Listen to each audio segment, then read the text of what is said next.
Big story out of Oklahoma where the Muscogee Nation, they now have to abide by a landmark ruling that recognizes African Americans and the descendants who are part of this nation. Attorney Damario Solomon-Simmons has been leading this effort. We, of course, have talked about it several times as well. He joins us right now, of course, co-founder of Justice for Greenwood. So go ahead and tell us what's up with the Creek Freedmen. Walk people through what happened today and how significant this is, Damario. Well, good to see you, Roland. This is very significant because for the first time in 46 years, Black Creeks, also known as Creek Freedmen, will now have their citizenship rights restored to the Muscogee Creek Nation. This will impact tens of thousands of Black Creeks throughout the nation who will not only receive their birthright and their citizenship rights, but also have opportunities to have tangible benefits, life-sustaining and altering benefits like free health care, child care, education benefits, etc. Okay, so explain to folks, why would they have free health care, free child benefits? What, as a result of the Muscogee Nation? Explain that. Sure. Well, the Muscogee Creek Nation was one of the five quote-unquote civilized tribes who in the late 1700s, early 1800s adopted European-style culture, speaking English and having a plantation-style economy. And a part of that was the enslavement of Africans and of their own indigenous Black members. And so when they was moved to Oklahoma in the 1830s and continued to enslave and continue to discriminate against their Black members, they sided with the Confederacy during the Civil War. They lost, obviously the Confederacy lost the war at the time, and so they had to do new treaties. And that treaty of 1866, which was negotiated and signed by 5 individuals, one of them being my four-time great-grandfather, Cal Tom, ended enslavement within the Creek Nation, and it also granted citizenship to all Creeks of African descent. But in 1979, the Creek Nation decided they did not want the Creeks of African descent anymore, and they illegally excluded us through their new constitution. And so we've been fighting that battle ever since. And today, their own Supreme Court affirmed that the Treaty of 1866 guarantees Creeks of African descent, also known as Creek Freedmen, to have full citizenship within the Creek Nation. For folks who don't know, walk through how long this legal battle has been going on, because they were trying everything to shut y'all down. Yeah, even when you came down, Roland, you saw it firsthand. Listen, I started working on this in 1999 when I was trying to get my own citizenship. And then when I graduated law school in 2004, this was the first case I took to trial in 2005. And we lost in 2007. We lost again in 2018. We lost in 2019. But we kept hitting it, and we had a victory in 2023 that the Creek Nation appealed. And it's from this appeal that we have finally heard their Supreme Court say, yes, you can win. Because in 2007, the Muscogee Nation Supreme Court ruled against us. So this is an amazing day. It is just, I can't stop smiling. And I just wish my grandmother, Johnny Mae Austin, who died in 2019 at 89 years old, who was a named plaintiff in our case in 2018, she spoke Creek, and she grew up on our Creek allotment. I just wish she was here to witness this. Explain when you said their Supreme Court.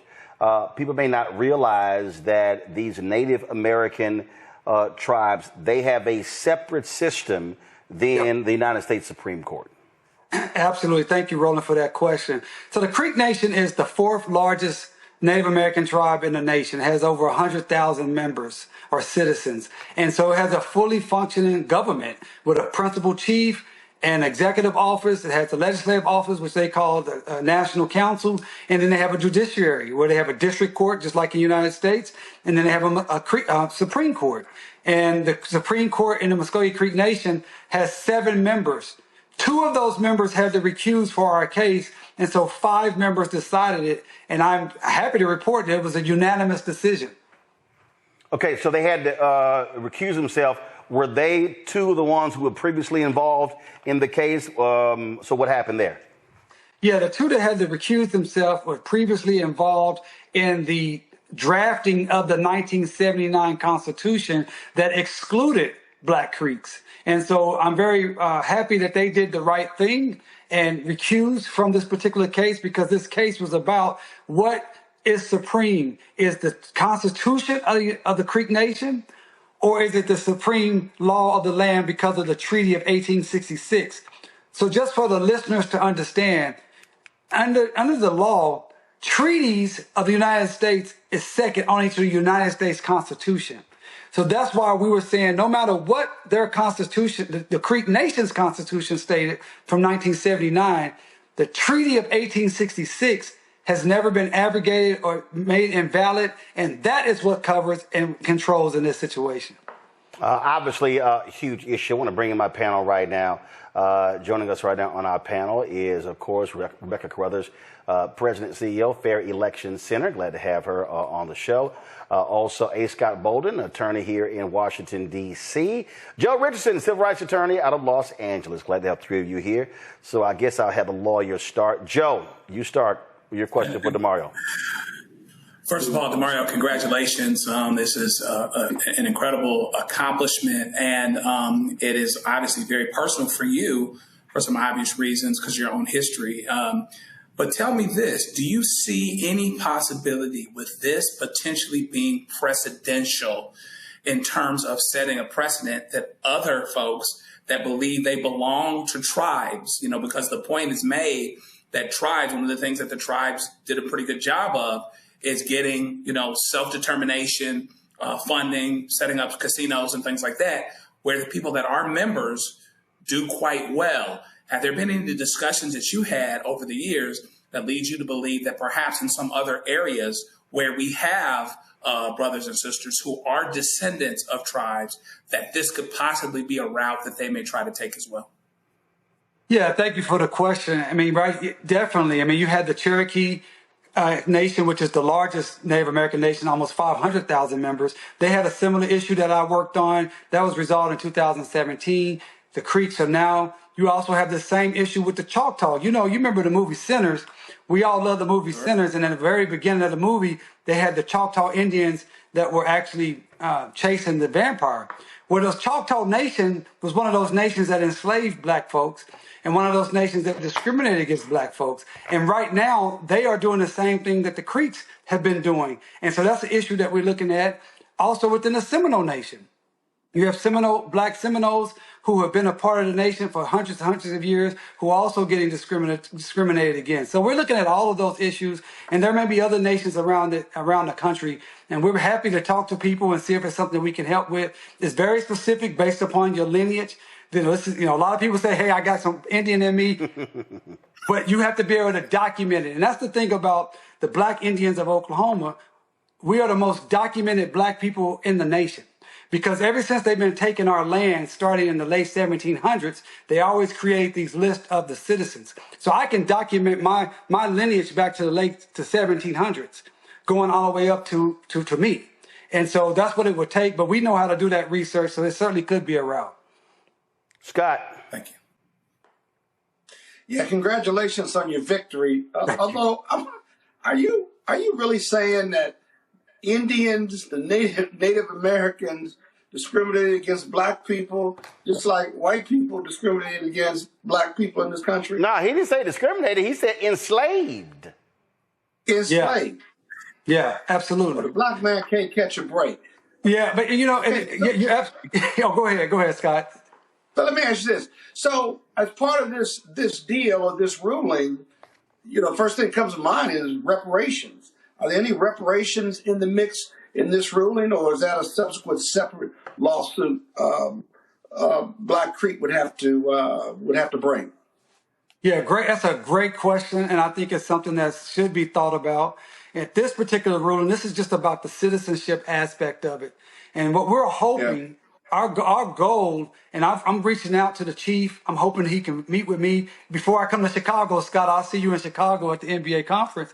I'm hoping I can get to the chief on Friday, and let's have a discussion about, hey, how can we heal the divide? How can we work together, become one family again, and move forward and have that conciliation and be able to deal with some of these issues that even the one you talked about? So those things are all on the table. But first and foremost, we just want to say, can we get our citizenship? Can you recognize us not only as first-class citizens within the nation, but recognize our contribution to the Creek Nation over the last 500 years? See, here's the thing. A lot of people don't realize we were here when Columbus got here. There were Black Creeks here when the European came here. We're well documented going back to the 1500s. And so don't try to erase our contribution. Don't try to erase what we've done. Don't try to erase our heroes and sheroes within the nation. Let's move forward as one people, and let's talk about how we heal. And obviously healing includes some type of reparatory justice.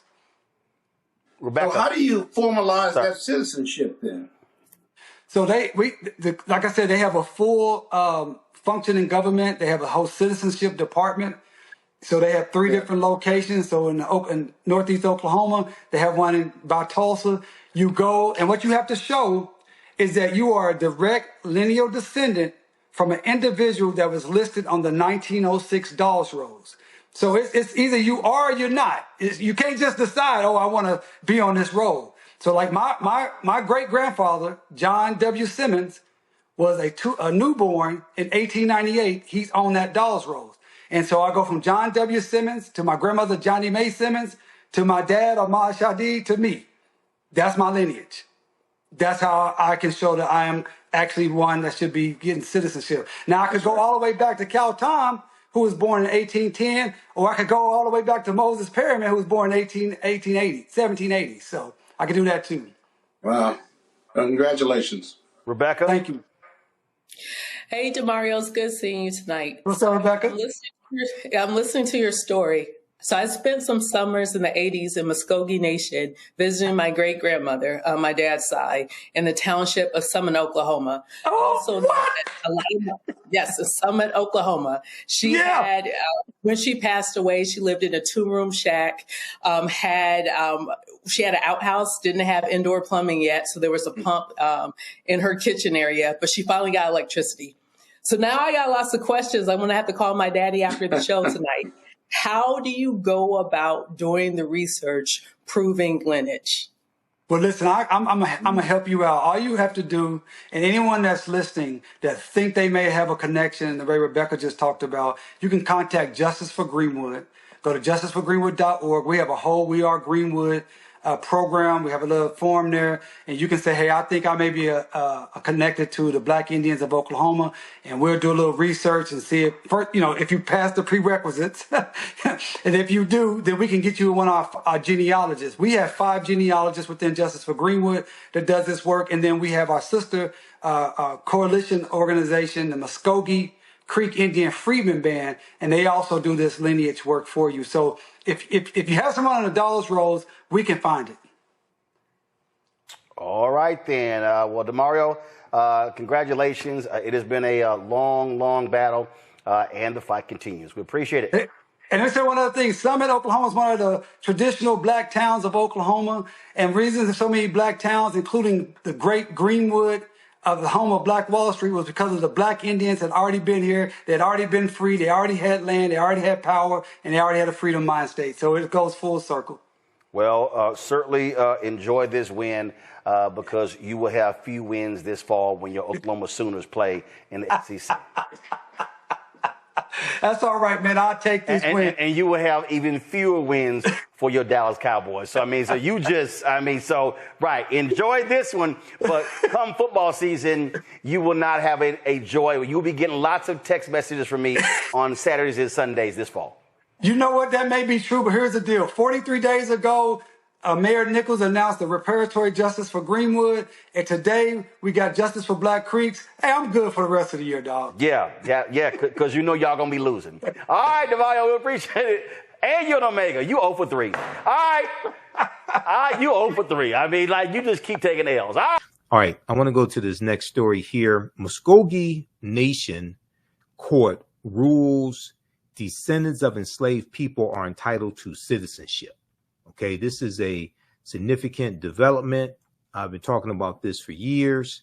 One of my teachers, Dr. Claude Anderson, was fighting for this for a number of years as well. But Attorney Demario Solomon Simmons, who is Creek Indian, as well as a team that he's working with, have been able to get this accomplished.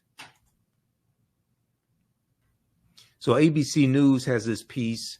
He was also on Roland Martin Unfiltered. We're going to go to that clip here in just a minute. Muscogee Nation Court rules descendants of enslaved people are entitled to citizenship.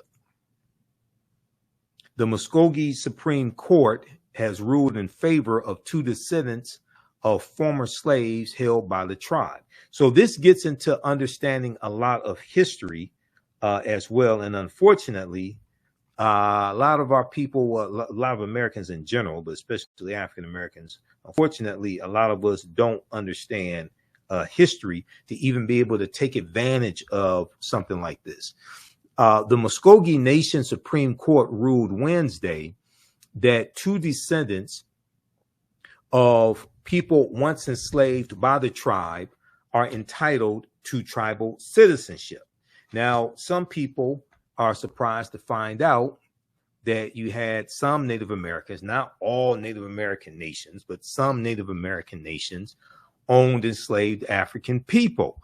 The Choctaw, Chickasaw, Creek, Cherokee, and Seminole Indians are known as what are known as the 5 civilized tribes of Native Americans, because they took on the ways of Europeans, of the white man.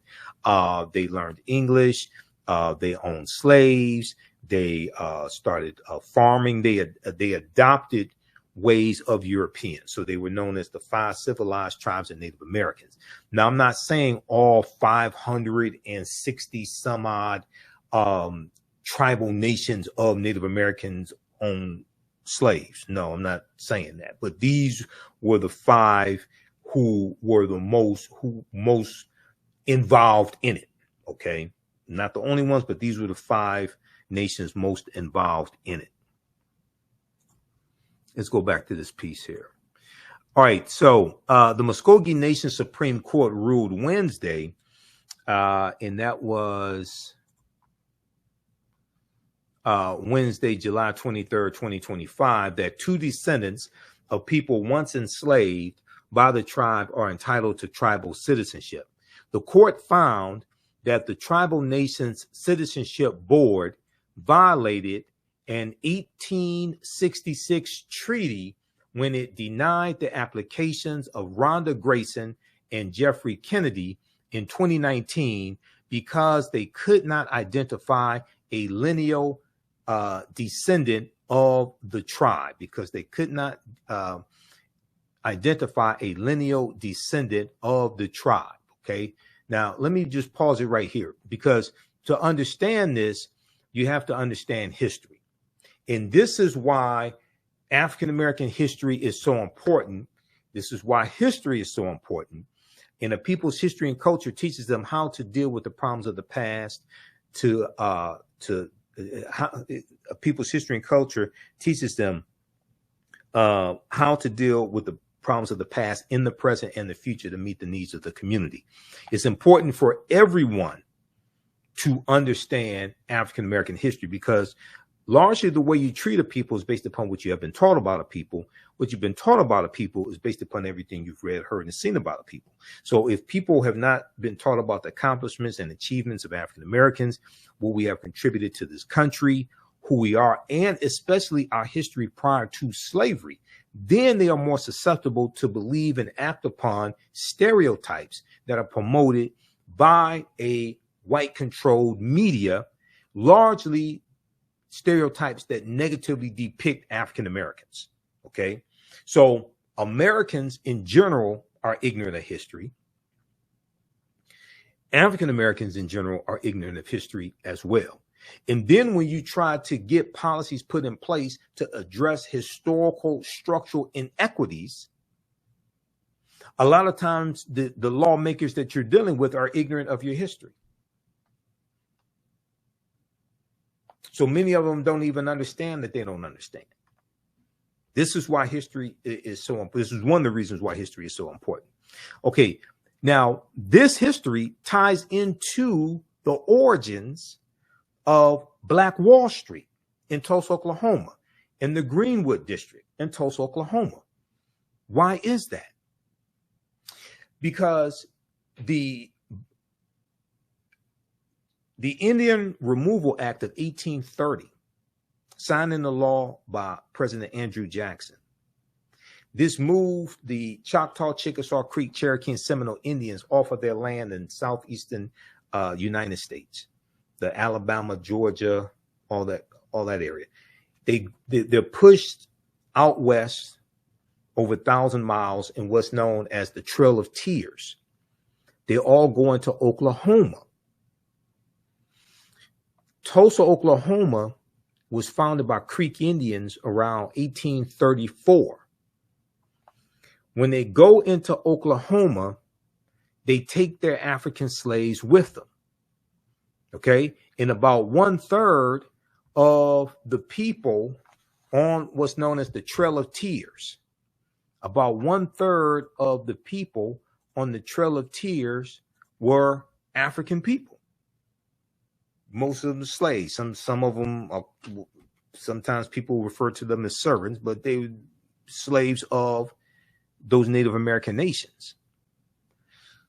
The word Tulsa comes from the Creek Indian word Tallahassee. And if you read Hannibal B. Smith's book on Black Wall Street, he breaks this down in it. I read his book, Hannibal B. Johnson. This is not Hannibal B. Smith. Hannibal B. Johnson, this book right here. Black Wall Street from Riot to Renaissance in Tulsa's historic Greenwood district.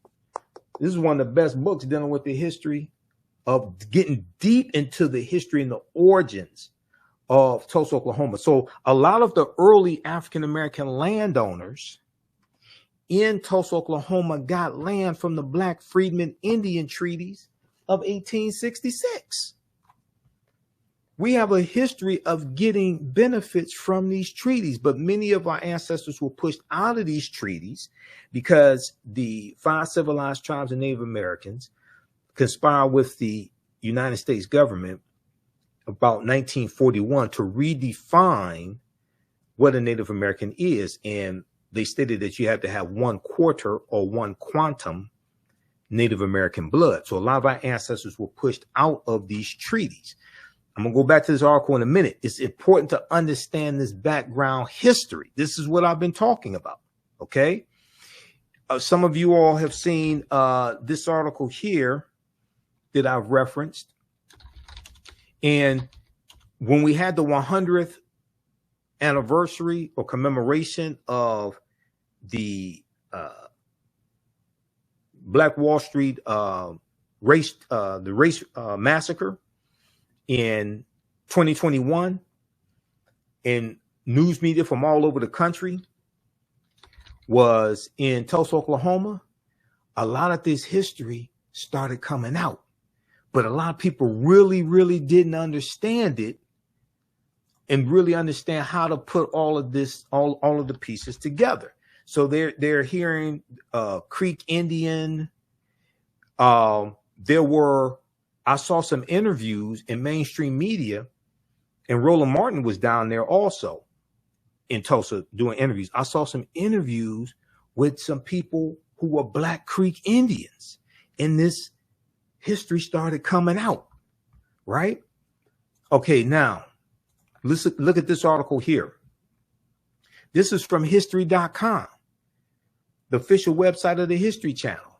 9 entrepreneurs who helped build Tulsa's Black Wall Street. Okay. See, this is why you have an attack on African-American history, because you have to understand history, economics, law, and politics. History, economics, law, and politics. All this is connected. Before the Tulsa Race Massacre, the city's African-American district thrived as a community of business leaders and visionaries. This is by Alexis Clark. Excellent article. But here's what I want to focus on right here. Number one, let's stop this video. African Americans and land ownership in Oklahoma.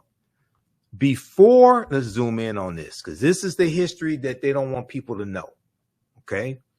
Before the Greenwood District was established, African Americans came to Oklahoma in the mid 19th century as slaves of the 5 civilized tribes. Okay. The term used for the Cherokee, Chickasaw, Choctaw, Creek, and Seminole tribes who were forced from their lands in the southeast part of the United States of the country, resettling in Oklahoma, then known as Indian Territory. After the Civil War, under the terms of the treaties of 1866, everybody listen to me. Now, all these goddamn people out here talking about doing a goddamn study, and none of them are talking about this. Our ancestors were actually getting treaties, getting land, getting membership in Native American nations, okay, getting all of the benefits. While people are still trying to get HR 40 passed to do a study. Damn near none of them are talking about this. After the Civil War, under the terms of the treaties of 1866, these African Americans were emancipated, with some integrating into the tribes, a relationship that would later provide freedmen with their own land. While people still keep talking about a damn study. Quote, now this is Hannibal B. Johnson, one of the top historians on the history of Oklahoma and Black Wall Street. Hannibal B. Johnson said the relative wealth of some Black folks in Oklahoma comes in part through their connection to the tribes and their land ownership. Says Hannibal B. Johnson, historian and author of Black Wall Street 100. That's the second book that was dealing with the 100th anniversary of the Tulsa Race Massacre. And author of Black Wall Street 100, An American City Grapples with This Historical Racial Trauma. The Dawes Act. You got to understand history. The Dawes Allotment Act of 1887 authorized the government to divide tribal lands into allotments for individual Native Americans. This is the Dawes Rolls, the Dawes Allotment Act. This is how you get the term $5 Indian. All of this history is connected. This is why people keep playing games with us. This is why they are attacking African American history, to keep you ignorant so they can keep playing games in your face.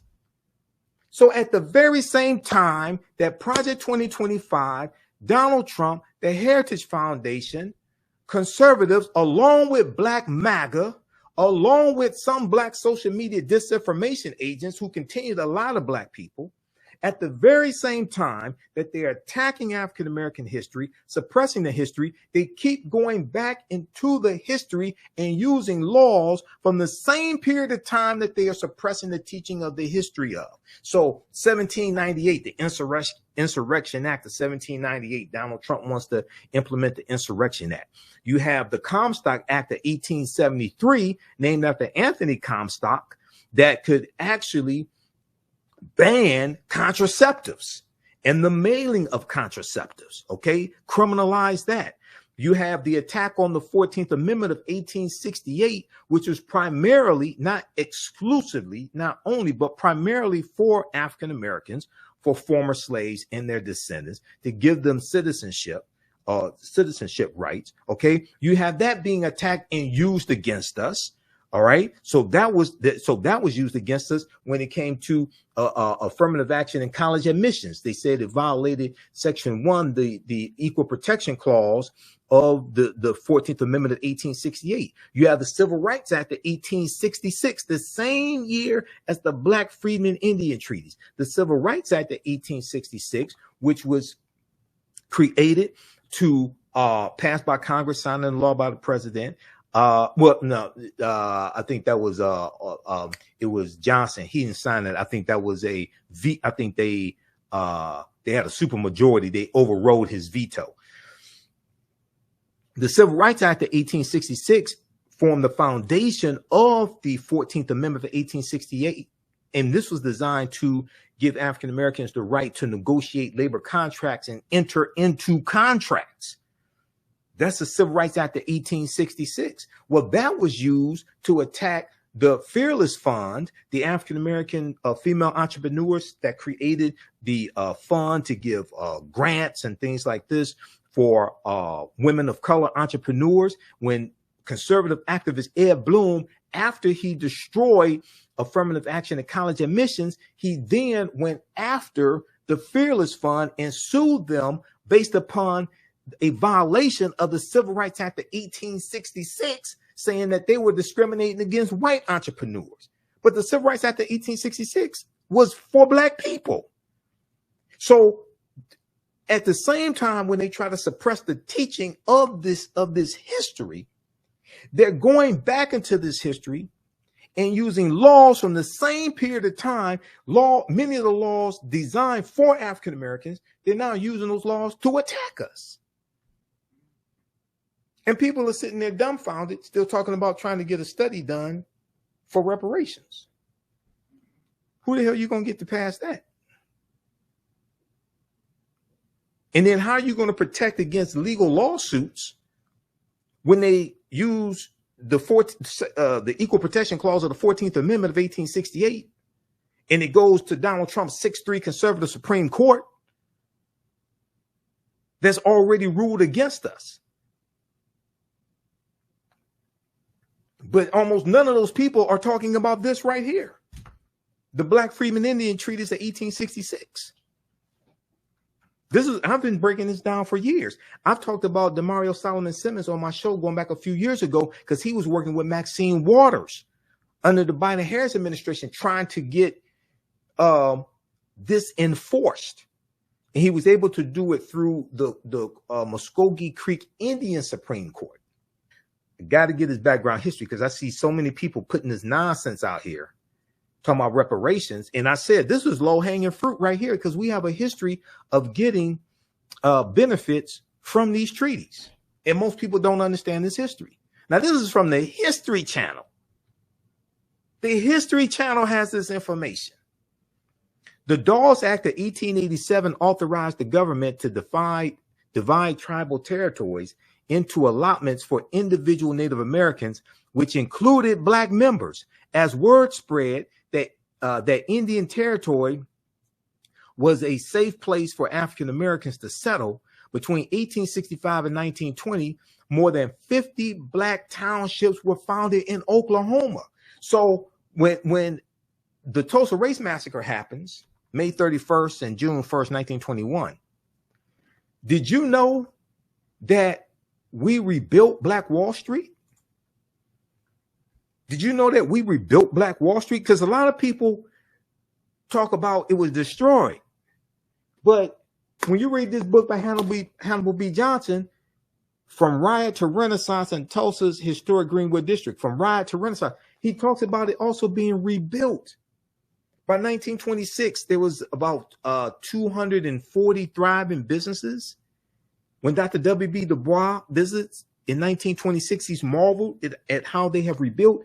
They got help from some of those 50 surrounding Black townships. We rebuilt it with our own dollars. We did not get help from the government to rebuild it.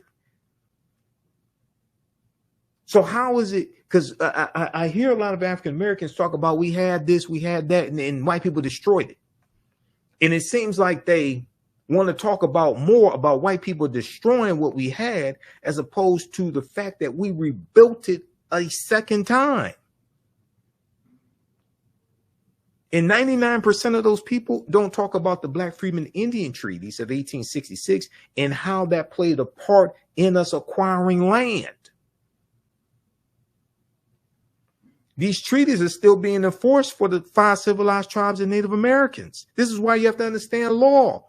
This is why when I talk about the acronym HELP, history, economics, law, and politics.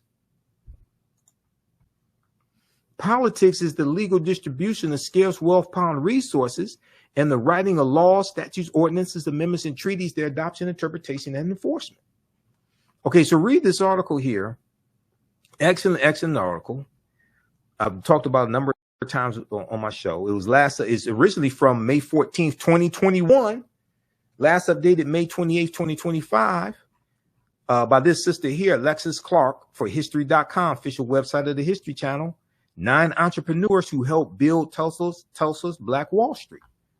I want to go back to the article here from abcnews.com. Muscogee Nation court rules descendants of enslaved people are entitled to citizenship. Also, I'm going to go to this piece. I'm going to show you some slides from a presentation I did in 2022, talking about this also, talking about the Black Freedmen Indian Treaties.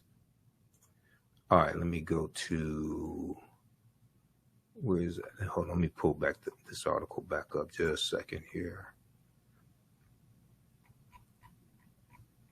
The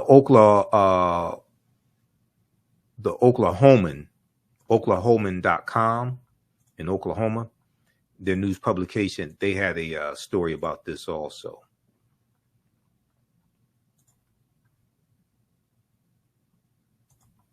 All right, let's go back to this. Okay, Muscogee Nation court rules descendants of enslaved people are entitled to citizenship.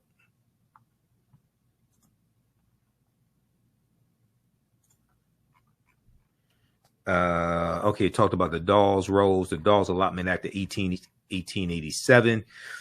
So that was redistributing 138 million acres of land.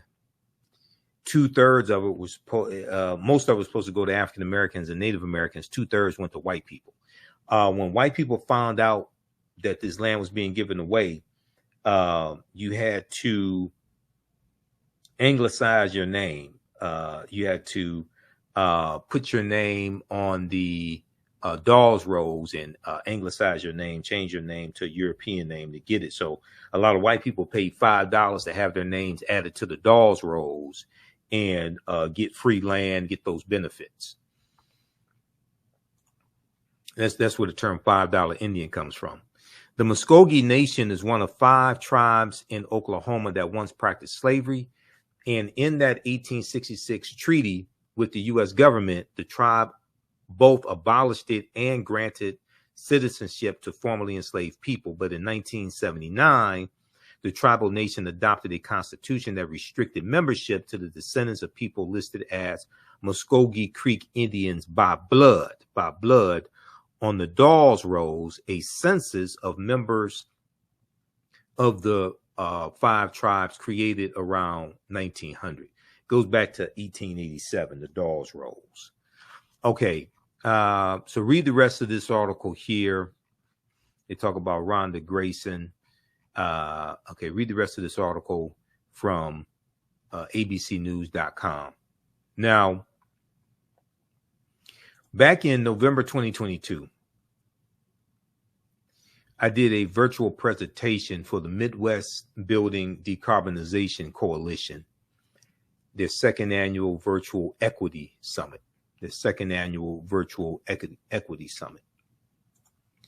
And I'm going to go to this slide because I was on a panel with African Americans and a couple of Native Americans. I think it's about 6 or 7 of us in total. And we were talking about reparative justice, reparations. And Native Americans were talking about their movement to take to get some of their land back, things of this nature. And what I noticed was Native Americans were talking about treaties. African Americans were talking about reparations and getting a study done. None of them were talking about the Black Freedmen Indian Treaties, because that's something I was talking about. This article, this is one of these are. I'm going to show you some of the slides from the presentation I did in 2022. This article is from the New York Times, September 8th, 2020. Black, Native American, and fighting for recognition in Indian country. Black, Native American, and fighting for recognition in Indian country. Enslaved African people were also driven west along the Trail of Tears. After a historic Supreme Court ruling, their descendants are fighting to be counted as tribal members. Ron Graham's ancestors, Ron Graham's ancestors are known as Creek Freedmen. Creek Freedmen. These are the former slaves, Creek Freedmen, or Black Freedmen. You hear that term also. They were among the thousands of African Americans who were once enslaved by tribal members in the South and who migrated to Oklahoma when the tribes were forced off their homelands and marched west in the 1830s. That's the Trail of Tears. In treaties signed after the Civil War is 1861 to 1865, they won freedom and were promised tribal citizenship and an equal stake in the tribe's lands and fortunes. But what followed were broken promises, exclusions, and painful fights over whether tens of thousands of their descendants should now be recognized as tribal members. Some of the descendants have won lawsuits seeking inclusion in the Cherokee Nation. That goes back to some have won lawsuits. And then also in 2021, the Black Freedmen won a big lawsuit in the Cherokee Nation to get their full citizenship back. I think that was 2021. Some gained nominal citizenship as Seminoles, but said they could not access tribal services. Others, like Ron Graham, have nothing. But now a landmark Supreme Court decision for tribal sovereignty has breathed new life into their fight. In July 2020, the Supreme Court recognized a huge portion of eastern Oklahoma as reservation land under the terms of an 1866 treaty. The same treaty also guaranteed that freed slaves and their descendants would, quote, have and enjoy all the rights and privileges of native citizens, end quote. Have and enjoy all the rights and privileges of native citizens. To groups of their descendants, the logic was simple. If the United States still had to honor treaty promises it made to tribal nations, then tribal nations had to keep their word to the descendants of those formerly enslaved by the tribes. So they talk about Marilyn Vann. She said, we're making noise. She's a Cherokee citizen and president of the Descendants of Freedmen of the 5 civilized tribes. Marilyn Vann estimated that there was a diaspora of some 160,000 descendants of those formerly enslaved by the tribes, many of them living in Oklahoma. There are groups representing descendants from each of the 5 tribes who meet to share sepia photographs of ancestors, compare genealogical records, and plan protests. Now, as they file lawsuits in federal and tribal courts, they say they are fighting for tribal benefits, including access to jobs, health care, and tribal clinics and hospitals, housing, scholarship funds for their children, and the right to vote in tribal elections. Scholarship funds, so that deals with free college tuition for many of them, free college tuition. But also for something more fundamental, my identity. Miss Marilyn Van said. Okay, or Mr. Graham said here, Mr. Graham. Okay, read this article here from this one is from the Washington. Is this Washington Post or New York Times? There was one from, okay, Black Native American and Fighting for Recognition in Indian Country. That's New York Times, September 8th, 2020. Then there's one from the Washington Post, Black Native American, it's either Washington Post or New York Times. Check that out. The freedmen were granted tribal citizenship in some cases and equal interest in the soil and national funds of the tribe in the treaties that Oklahoma's tribes signed with the federal government after the Civil War, in which the tribes were forced to cede huge portions of their land to the government. Now, thegrio.com has an article where Representative Maxine Waters tells thegrio.com that the Cherokee had 2,511 slaves, 15% of the total population. She talks about how many the Choctaw had, 2,349 slaves, etc. And this was because Demario Solomon Simmons was working with Maxine Waters, trying to get through Congress, U.S. Congress, things like this. He's since gone a different direction and gone to the Muscogee Creek Indian Supreme Court. Okay.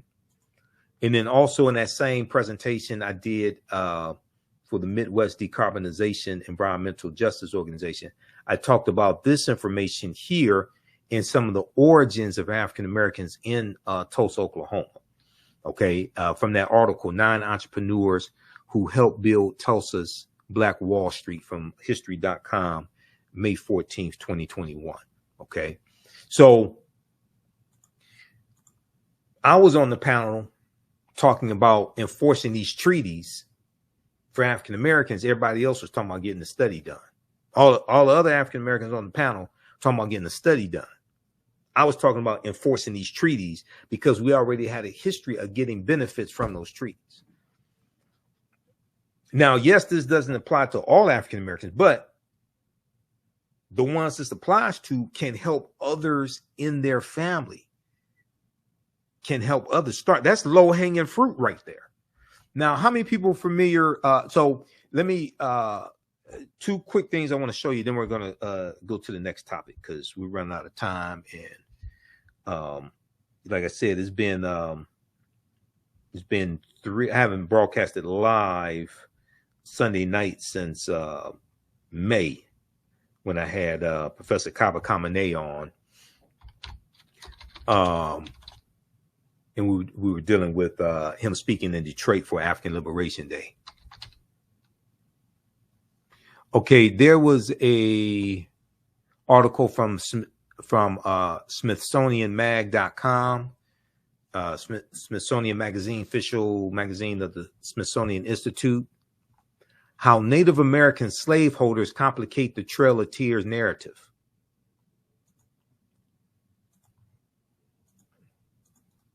I've talked about this article before on the show also. Okay, how do y'all like this type of information? Give us a thumbs up, give us a heart, give us a... Be sure to register for my new history class that starts up Saturday, August 2nd, 4 p.m. Eastern Standard Time. African Empires, the Moors, and the transatlantic slave trade, 5000 BC to 1800 AD. Visit our website, AfricanHistoryNetwork.com, AfricanHistoryNetwork.com, to register for that.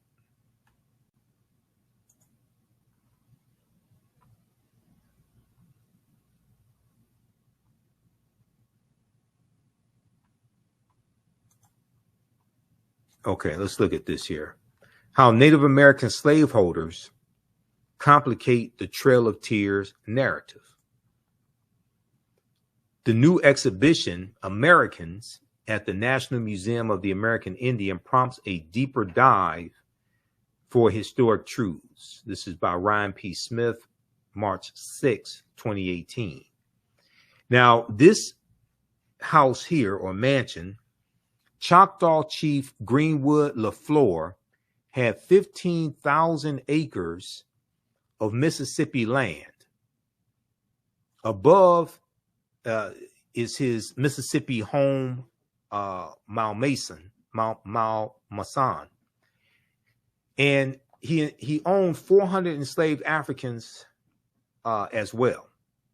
Okay, he was a Choctaw chief. So they talk about when you think of the Trail of Tears, you likely imagine a long procession of suffering Cherokee Indians forced westward by a villainous Andrew Jackson, etc. But they go on to say what you probably don't picture are Cherokee slaveholders, foremost among them Cherokee Chief John Ross. What you probably don't picture are the numerous African-American slaves the Cherokee owned. Okay? The numerous African-American slaves the Cherokee owned. Let me close this ad out. Who made the brutal march themselves or else were shipped en masse to what is now Oklahoma aboard cramped boats by their wealthy Indian masters. Now, I'm not saying all Native American nations owned enslaved Africans, okay, but the 5 civilized tribes definitely did. Oklahoma aboard cramped boats by their wealthy Indian masters. And what you may not know is that the federal policy of Indian removal, which ranged far beyond the Trail of Tears and the Cherokee, was not simply the vindictive scheme of Andrew Jackson, President Andrew Jackson, but rather a popularly endorsed, congressionally sanctioned campaign spanning the administrations of 9 separate presidents. Okay, so about a third of, when you study this history, about a third of the people on the Trail of Tears were African people. All right, once again, they talk about the 5 civilized tribes of Native Americans.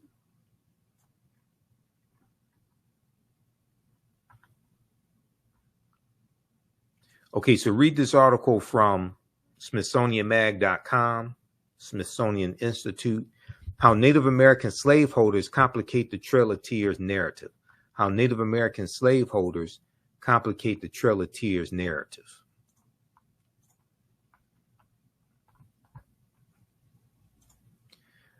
All right, now, if you like this type of information, be sure to register for my new online history class that starts up Saturday, August 2nd, 4 p.m. Eastern Standard Time. African Empires, the Moors, and the Transatlantic Slave Trade, 5000 BC to 1800 AD. It's a 10-week online class. This is a very visual class. We do a PowerPoint presentation. I have a PowerPoint presentation. The video clips that I show, there are 15 books that we use in the class that we reference. You don't have to buy any of the books because I show you the clips. I show you the screenshots right on the screen. So you don't have to buy any of the books, okay? If you don't want to. There are excerpts of interviews that I've done with some of our scholars that we show in class also. And this content is PG-13, so you can use it with your children.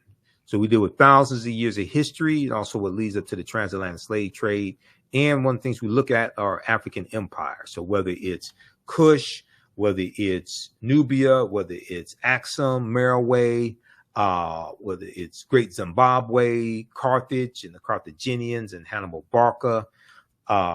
We go throughout history and we look at these African empires, okay? And then we also deal with the history of the Moors, going into Europe, taking the teachings of the Nile Valley region of Africa. We deal with ancient Kemet also, taking the teachings from the Nile Valley region of Africa, taking that into Europe. This is what brings Europe out of the Dark Ages. And then we deal with the transatlantic slave trade, how that came about, and the dispersing of African people, but also how we fought against the transatlantic slave trade every step of the way.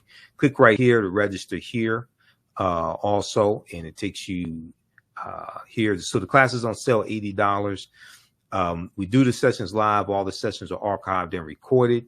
You can go back and watch it anytime. And you can email me right through the website. Also at the top of the page, contact the African History Network. But you'll get 5 of my lectures in digital download format. You get 5 of my lectures free as well. So you can register right now for that. We have the link here in the thread of the broadcast. It's also on my, also go to my website, AfricanHistoryNetwork.com. It's right on the home page. Great African empires, the Moors, and the transatlantic slave trade, 5000 BC to 1800 AD. Okay, let's continue here.